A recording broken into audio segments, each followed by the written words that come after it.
शुरू आज का काम प्रभु।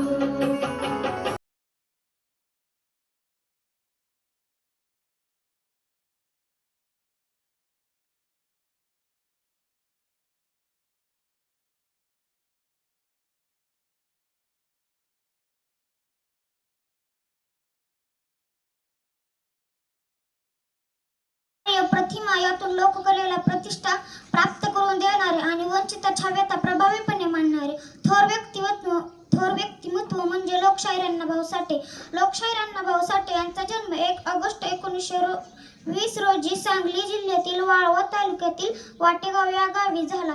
त्यांचे पूर्ण नाव तुकाराम भाऊराव साठे असे होते। त्यांच्या वडिलांचे नाव भाऊराव व आईचे नाव वालबाई असे होते। गरिबी व भेदभावामुळे त्यांना शिक्षण घेता आले नाही। ते वडिलांबरोबर मुंबईतच आले।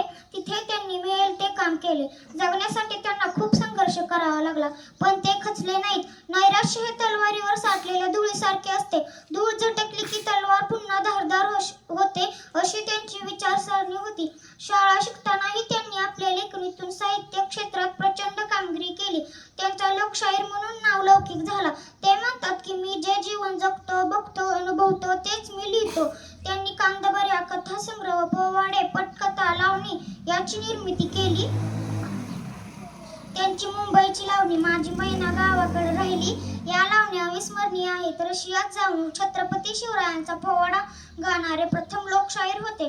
जग बदल घालून छावा सांगून गेले। मज भीमराव हे आंबेडकरांवरील गीत गाजले। फकीरय्या त्यांच्या कादंबऱ्याला राज्य सरकारकडून सर्वोत्कृष्ट कादंबऱ्या पुरस्कार मिळाला। अण्णाभाऊ साठे यांनी महाराष्ट्रात प्रचंड जगकृती केली। गोवा मुक्ती संग्राम, संयुक्त चळवळीत त्यांचे योगदान महत्त्वपूर्ण आहे।